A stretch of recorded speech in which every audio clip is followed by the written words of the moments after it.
Hello and welcome back by Monument Rivals. My name is Gino and I'm going to talk about the feedback that I recently have received by some people that are actually already playing this game.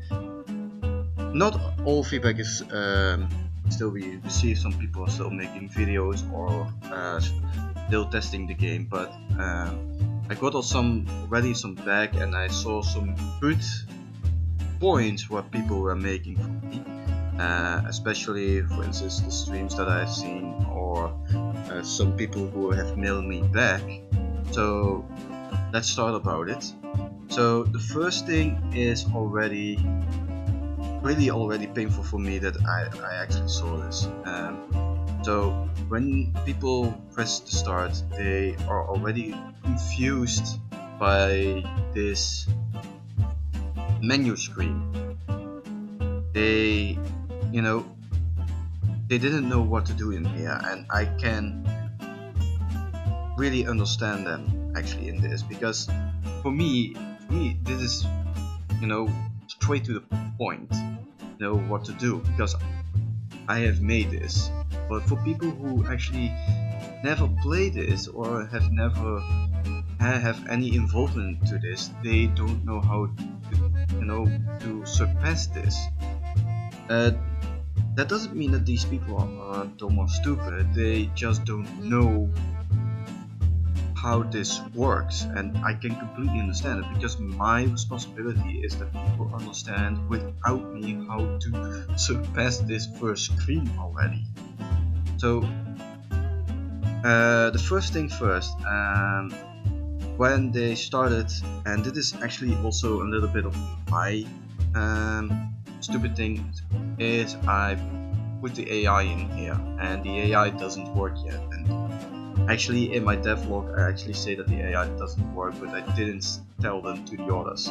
Not very smart of me on my side actually.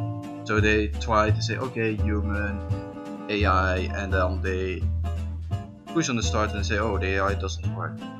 Well, that sucks. Second thing, they didn't know anything about these, and this is because they are actually buttons. They should actually be like this one, because I made this into buttons. They never press on it. This is also my responsibility to actually know them, that there is actually a point that you can click on this, or just like this, that you can choose something out of it. I got something tell from it was from Tim Rosvik, is to put here choose your monument or something. So yeah, that was already the first thing that I actually got kicked by it. The second thing is that most people don't have a second player and they have to also play by themselves, so an AI would be perfect here. So my focus is going to be more to build this AI in the next version. So they start a new game and they have like, okay, what the hell is going on? They have no idea what the objectives are. They have no idea what this game is all about. There's no tutorial in it, so that is actually the second thing that I actually shook myself into the foot with it, so that I have to fix.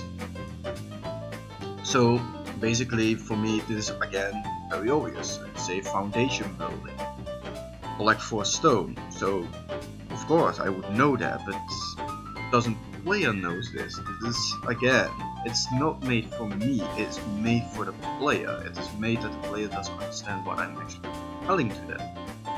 And if I cannot send that message to them, that means that I failed on this point. And it is good that I actually did this feedback, because this was very important. So you press OK and then it's like, oh, what do I have to do now? Oh, there's roll dice, and then they come here and some people say, oh, it is a board game. I already noticed, like, oh, great. So they press roll.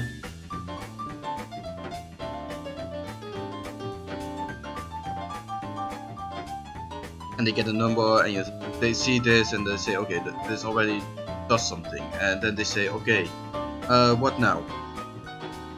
Now most of the people are just pressing the build button, and it does absolutely nothing. And for in their back of the mind is like, build, what can you do with build? You know, what is the meaning we have this button here? And they are still confused with the screen overall with the UI. So like for instance, you have here these 3. So for me, I say I have collect 0 stone and you have to collect 4. But they didn't see that. They don't get good feedback input what I actually mean by that. So again, very confusing, confusing UI. So I have to fix this. So the third thing is like, oh, the trade menu. What can I do in here? Is this something? Is you know, again, I don't tell what this trade menu does. I know what it does, but the player does not. So moving on. Again, he clicks. People clicks, or he clicks, or you know, number of people have clicked, and they go to continue and. Let me go to a further point.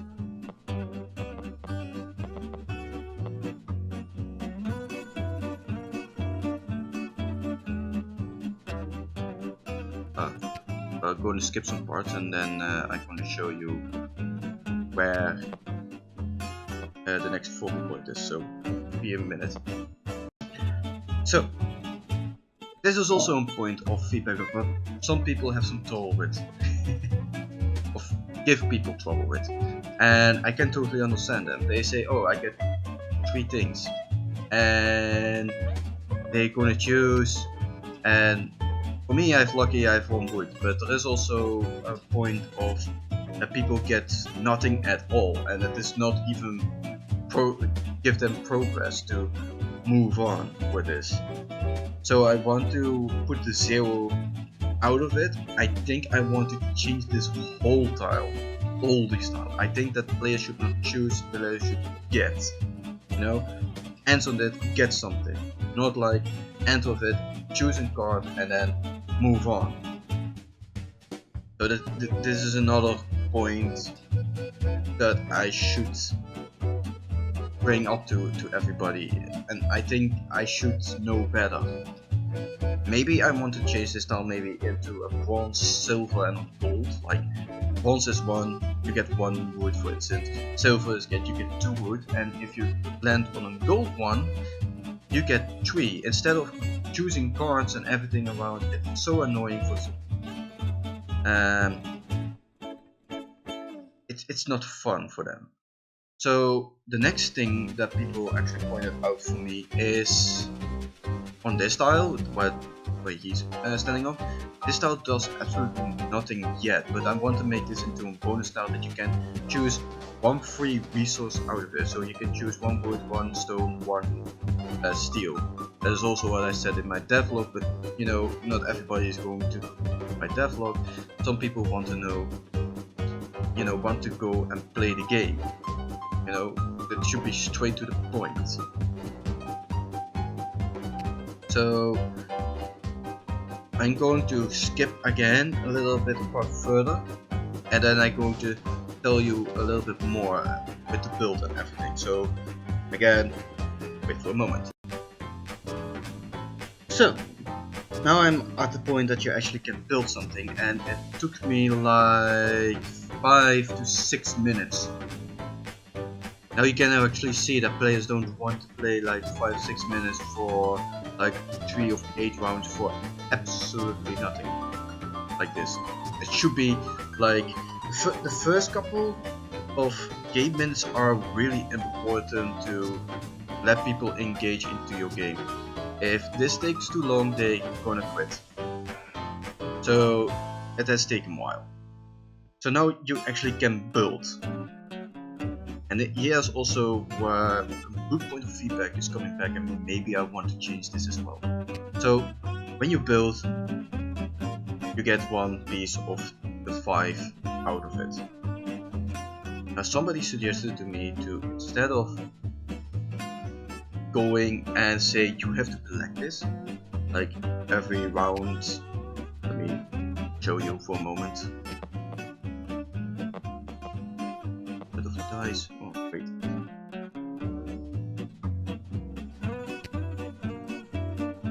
By the way, they love the music, so that's good. And they love the concept, so you know you must not always think negative. That's what I'm saying. You must also pick out the good things out of it. So that's actually what I want to say also to most. They say, oh, I love actually the idea of the concept of this. So that's something good, because something is invaluable. You know, something is invaluable if you get that right. So back to there. So they see this and they say, oh, now I have to collect 3 wood and 2 steel. Now I'm really confused. First I have to do 1, and now the game say I have to collect 2. And if someone continue, they notice that they pardon me, they got like 3 resources eventually to collect. So somebody suggested me, and I cannot recall his name anymore. I have this feedback written down. Instead of actually going running around that game, say, okay, now you have to collect 3, now you have to collect. Why don't you say right at the beginning of the bat, like, if you want to complete this whole thing, this whole structure, collect all these resources, and then when you press, let me say it different. You collect the resources in the meantime, and then if you press build, that all the resources get transferred to the building. That immediately it slowly builds up to the point that it is done, and it would actually make sense, because then you don't get throw every time with every round with new cards that you have to say collect this, collect that, collect. You know, you can buy it right after this. You can invest into this building with your resources. So what I have in mind with it, and I think it should be actually better. Say, for instance, you have to collect in total 75 resources, but it is, you know, being distributed under the 3 resources you want. So, for instance, in order to build the Eiffel Tower, you have to collect maybe 10 wood, 50 stone, and like 60. So it means 15 steel, for instance. You know, it would be more sense to make actually steel more higher than, you know, stone and wood. But for instance, the pyramid needs, you know, more wood and stone than it needs steel. And for instance, the Leaning Tower of Pisa needs more. And then you get a really interesting, you know, everybody must collect the same amount of resources, but different, so that I believe that then the trade system will still be in place and still be intact, because maybe at one point you get sick of it by collecting for the like 6 times that you have. Like you have like 20 wood, but your building does not, so you cannot invest wood in your structure anymore. You want to have steel, and somebody else has steel, so you're going to trade with him and make trade more robust, you know, like more engaging into it, because maybe that other person is building the pyramid, so he wants you, for instance. So you get this really nice strategic thing that people want to do. Also, the last thing that I actually saw in the game is like sabotage is not used as much as you think. So, you know, you have to land on that, and I noticed that people doesn't land very much on it. Now, on one side it is a good thing, because if you land too much on it, then the game gets people going to play sabotage all day long against each other. But on the flip side, if it never happens, then why do you call this game Monument Rivals? You know, if sabotage is almost not good here. So what I'm going to do is add one extra button that you can buy a random sabotage card in the cost of one of your resources. So your resources get again purpose. So everything must be done to its resources. Now the last thing that I want to discuss is, and I said in the beginning, a little bit in the beginning of the video, that people have no idea why they play this game. So I give them an idea why they're going to play this game. What is their purpose to play this game? You know? And I believe I should make a little bit of a story behind it, because I saw like a video, you know, the guy who made a computer tycoon made a video. He say, tell them a story why they should play this game. But because if you give them a story, then you give them a reason to play your game, and it's actually true, you know. So what I think about Modern Rivals is actually that I'm still working out of this idea, and it makes more sense how it works. So for instance, this town here wants to get, you know, more tourism, and by tourism they have built this large park in the middle of town to attract people. But in order to attract people, they want to have a huge monument in the middle that get all the attention to it, so that, you know, that more people and tourism comes. But only one monument gets to choose. Even though the park is large, they want to, you know, occupy most of the park with other like attractions or other things, like small things that people can fail. So they give the idea to say to you, like, build this monument, and whoever is first get all the attention, get the room and fame in this town, and then you get a small reason or good reason why you build this monument, why you want to win. You want to win because you want to be the center of everything. But you know, I'm still working this out, but it sounds like really good in my head already, and I think it's why I should focus on right now. So what I'm going to do now, I'm going to focus on the AI first, because people, you know, say I want the AI. Second, the purpose of the game and how to play this game, because nobody knows how to play this game. It's not because they are stupid, it's because I don't tell them how the game works and how the rule system. You know, that's my fault. I should know better. Thirdly, I'm going to change a lot of the board and the gameplay around it. And I think when I finish that part, that the game is much more robust, much stronger, and much appreciated. A lot of people playing board games, because we can make the most difficult rule system. If the rule system is too difficult to understand, nobody's going to play it, nobody's going to buy it. So I want to ease it a little bit out.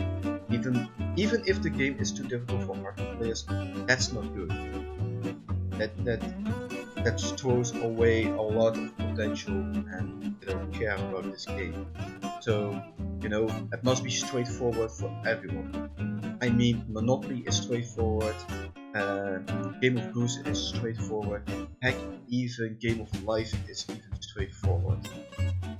You know, Monopoly is straightforward in the sense of you have to bankrupt all players and you want to mobilize and control boards.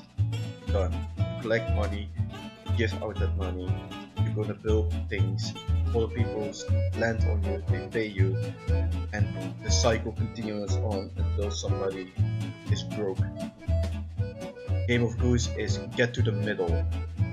You know, you start at the start, you go to the middle, but on the way you can get stuck, or you can get killed, that you have to start all over again, or you know, you get golden opportunities to go forward or backwards.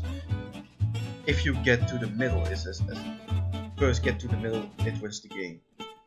Game of Life. You know, you start all on the same. You go to college or you go straight to work.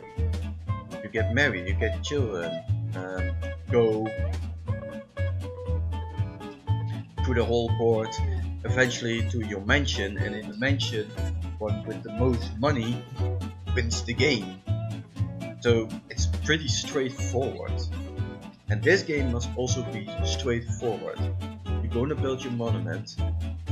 Whoever builds the monument first wins, gets the room and fame. But in order to do that, you have to collect resources. You have to sabotage other players so that your progression is still on the first place. And do this cycle until you win. And that's the whole idea in it. And I should make this. So that's it. Before I go to rambling further and more, I want to have still, if other people want to try this game and give me feedback or do something else, they are more than welcome.